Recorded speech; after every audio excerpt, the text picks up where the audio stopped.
പ്രിയപ്പെട്ട സഹോദരി സഹോദരന്മാരെ, ഞങ്ങൾ നിങ്ങൾക്കായി ഒരു സദ്വാർത്തയുമായിട്ടാണ് വന്നിട്ടുള്ളത്.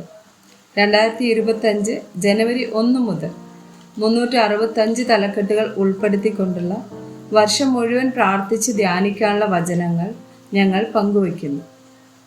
എല്ലാ ദിവസവും ഞങ്ങൾ ഒരു തലക്കെട്ടും അതുമായി ബന്ധപ്പെട്ട വചനങ്ങളും അയച്ചു തരുന്നതായിരിക്കും. വചനങ്ങൾ കേട്ട് ധ്യാനിച്ച് അനുഗ്രഹം പ്രാപിക്കാൻ ഞാൻ നിങ്ങളെ പ്രോത്സാഹിപ്പിക്കുകയാണ്. ദയവായി സബ്സ്ക്രൈബ് ചെയ്യുകയും നിങ്ങളുടെ കൂട്ടുകാരുമായി പങ്കുവയ്ക്കുകയും ചെയ്യുക. നന്ദി.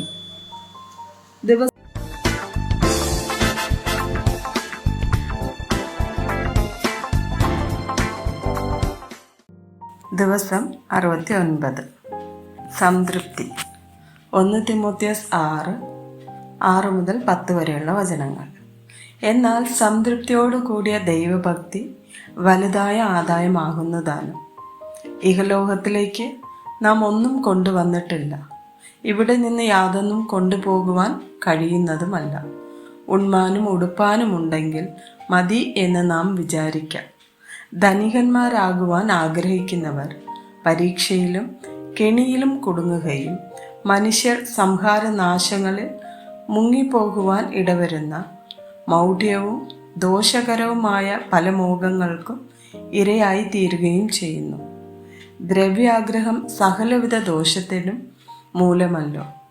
ഇത് ചിലർ കാംക്ഷിച്ചിട്ട് വിശ്വാസം വിട്ടുഴന്ന് ബഹുദുഃഖങ്ങൾക്ക് അധീനരായി തീർന്നിരിക്കുന്നു. എബ്രായർ 13 വചനം 5. നിങ്ങളുടെ നടപ്പ് ദ്രവ്യാഗ്രഹമില്ലാത്തതായിരിക്കട്ടെ, ഉള്ളതുകൊണ്ട് സംതൃപ്തിപ്പെടുവൻ. ഞാൻ നിന്നെ ഒരു നാളും കൈവിടുകയില്ല, ഉപേക്ഷിക്കുകയുമില്ല എന്ന് അവൻ തന്നെ അരുളി ചെയ്തിരിക്കുന്നുവല്ലോ. ലൂക്കോസ് 12:15 മുതൽ 21 വരെയുള്ള വചനങ്ങൾ. പിന്നെ അവരോട്, സകല ദ്രവ്യാഗ്രഹം സൂക്ഷിച്ച് ഒഴിഞ്ഞുകൊള്ളുവിൻ. ഒരുത്തന് സമൃദ്ധി ഉണ്ടായാലും അവൻ്റെ വസ്തുവകയല്ല അവൻ്റെ ജീവന് ആധാരമായിരിക്കുന്നത് എന്ന് പറഞ്ഞു. ഒരു ഉപമയും അവരോട് പറഞ്ഞത്, ധനവാനായൊരു മനുഷ്യൻ്റെ ഭൂമി നന്നായി വിളഞ്ഞു. അപ്പോൾ അവൻ, ഞാൻ എന്തു ചെയ്യേണ്ടു? എൻ്റെ വിളവ് കൂട്ടിവെപ്പാൻ സ്ഥലം പോരാ എന്ന് ഉള്ളിൽ വിചാരിച്ചു. പിന്നെ അവൻ പറഞ്ഞത്, ഞാൻ ഇത് ചെയ്യും. എൻ്റെ കളപ്പുരകളെ പൊളിച്ച് അധികം വലിയവ പണിത് എൻ്റെ വിളവും വസ്തുവകയും എല്ലാം അതിൽ കൂട്ടിവെക്കും. എന്നിട്ട് എന്നോട് തന്നെ, നിനക്ക് ഏറെ ആണ്ടുകൾക്ക് മതിയായ അനവധി വസ്തുവക സ്വരൂപിച്ച് വച്ചിരിക്കുന്നു. ആശ്വസിക്ക, തിന്നുക, കുടിക്ക, ആനന്ദിക്ക എന്ന് പറയും. ദൈവമോ അവനോട്, മൂഢ, ഈ രാത്രിയിൽ നിന്റെ പ്രാണനെ നിന്നോട് ചോദിക്കും. പിന്നെ നീ ഒരുക്കി വെച്ചത് ആർക്കാകും എന്ന് പറഞ്ഞു. ദൈവവിഷയമായി സമ്പന്നനാകാതെ തനിക്ക് തന്നെ നിക്ഷേപിക്കുന്നവൻ്റെ കാര്യം ഇങ്ങനെ ആകുന്നു. ഫിലിപ്പിയർ 4:11 മുതൽ 13 വരെയുള്ള വചനങ്ങൾ. ബുദ്ധിമുട്ട് നിമിത്തമല്ല ഞാൻ പറയുന്നത്, ഉള്ള അവസ്ഥയിൽ സംതൃപ്തിയോടിരിപ്പാൻ ഞാൻ പഠിച്ചിട്ടുണ്ട്. താഴ്ചയിലിരിപ്പാനും സമൃദ്ധിയിലിരിപ്പാനും എനിക്ക് അറിയാം. തൃപ്തനായിരിക്കാനും വിശന്നിരിപ്പാനും സമൃദ്ധിയിലിരിപ്പാനും ബുദ്ധിമുട്ട് അനുഭവിപ്പാനും എല്ലാം ഞാൻ ശീലിച്ചിരിക്കുന്നു. എന്നെ ശക്തനാക്കുന്നവൻ മുഖാന്തരം ഞാൻ സകലത്തിലും മതിയാകുന്നു. സദൃശവാക്യങ്ങൾ 16 വചനം 8.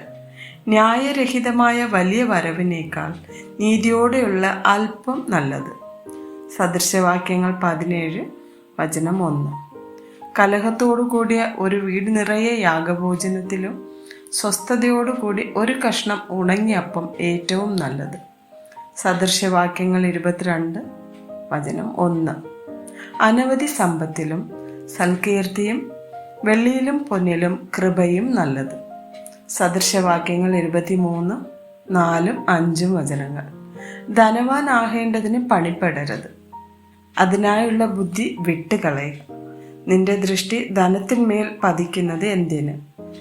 അത് ഇല്ലാതായി പോകുമല്ലോ. കഴുകൻ ആകാശത്തേക്ക് എന്ന പോലെ അത് ചിറകെടുത്ത് പറന്നു കളയും.